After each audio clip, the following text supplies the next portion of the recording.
Jelang lawan Irak, Coach Sinteyong sampai sakit. Garuda Muda semalam, udah deh, kita kalah dari segala hal.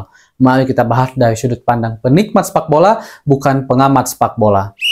Teman-teman semua, kita tahu kalau timnas Indonesia akan menghadapi Irak di lanjutan kualifikasi Piala Dunia. Tapi kita akan bahas itu nanti di akhir-akhir. Sekarang kita akan bahas dulu tentang Garuda Muda semalam saat melawan Ukraina. Kebetulan saya nonton malam itu jam 11 ya. Dan kita harus akui lah, udah dari segala hal kita kalah. Badan kita kalah, passing kita kalah, pressing kita kalah, teknik kita kalah, ketenangan kita kalah, skill semuanya kita kalah. Harus akui dulu itu ya. Ini jangan jadi hal bahwa saya dianggap oh nggak nasionalis, abang ini. Tapi inilah faktanya bahwa kita memang kalah dari segala hal saat melawan Ukraina. Dan saya juga berharap kekalahan timnas ini jangan dijadikan bola liar panas untuk menyalahkan siapapun. Karena udah mulai nih, masih percaya sama pelatih lokal yang artinya Coach Indra Sapri? Enggak.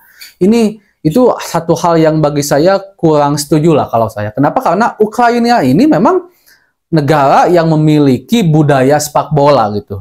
Walaupun memang setiap jenjang pasti beda. Seniornya bagus, kadang-kadang juniornya kurang bagus. Tapi secara umum Ukraina ini memang budayanya memiliki DNA sepak bola gitu, dan kita memang jauh lah kalau dari segi sepak bola dibandingkan Ukraina. Dan terlihat semalam bahwa kita benar-benar ditekan habis-habisan. Bagi saya kalah 3-0 itu satu hal yang patut disyukuri lah ya. Tapi intinya bukan itu yang kita cari, bukan kemenangan yang kita cari, tapi bagaimana pengalaman para pemain, bagaimana juga pemain bisa membawa ilmu dari turnamen ini, dari kompetisi ini, dan tentu bisa bermanfaat bagi Garuda Muda di masa depan. Mereka masih muda, harus kita support, harus kita terus dukung dan doakan agar mereka terus berkembang, sehingga mereka bisa menjadi tulang punggung yang benar-benar kokoh untuk timnas Indonesia di masa depan. Mudah-mudahan aja. Nah, sekarang masuk ke timnas Indonesia.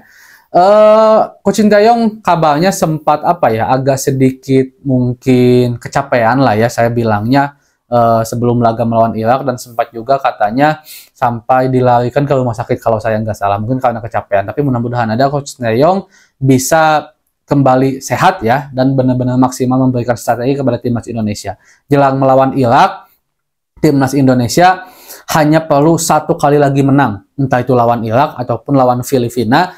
Yang jelas satu kali menang aja udah bisa mengantarkan kita ke round ketiga gitu kan. Dan di round ketiga tentu kita akan mendapatkan lawan-lawan yang sangat-sangat berat lagi nantinya di sana. Tetapi kita berharap timnas Indonesia masih bisa bersaing lah di sana. Karena kalau kita berhasil runner up aja di round ketiga, kita udah dengan otomatis masuk ke Piala Dunia ya. Kalau saya nggak salah kan. Jadi di bawahnya itu juara grup dan runner up gitu kan, otomatis udah masuk ke Piala Dunia. Dan ketika kita masuk ke round ketiga, otomatis kita juga masuk Piala Asia tanpa harus mengikuti kualifikasi. Dan sekarang benar-benar terbuka lebar bagi Indonesia untuk bisa lolos ke round ketiga.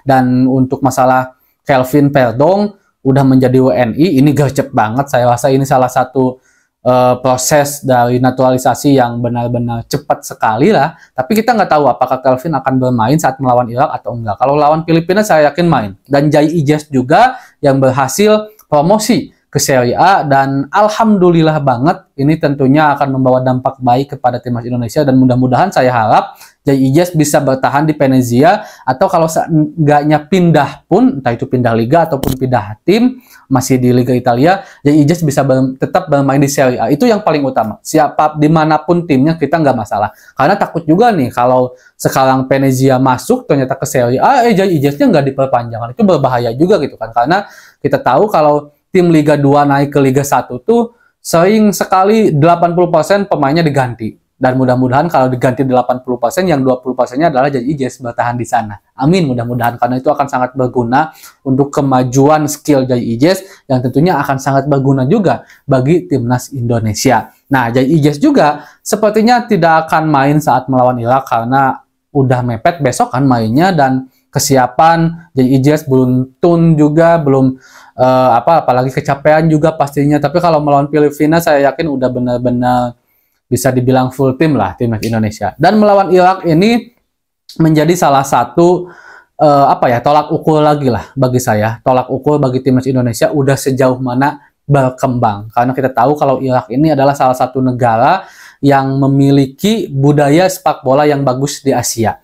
Dan ketika kita udah berhasil mengalahkan Vietnam, berhasil mengalahkan tim-tim lain, Irak ini menjadi salah satu tolak ukur yang bagi saya tahapannya ada di tangga-tangga selanjutnya. Jadi Irak ini menjadi salah satu negara yang cukup dominan di Asia, sehingga kita pantas untuk menjadikan tolak ukur apakah timnas Indonesia udah berkembang ataupun tidak. Seandainya kita kalah dari Irak pun, saya harap ya hujatan-hujatan itu kembali janganlah dilayangkan lagi kepada para pemain ataupun pelatih.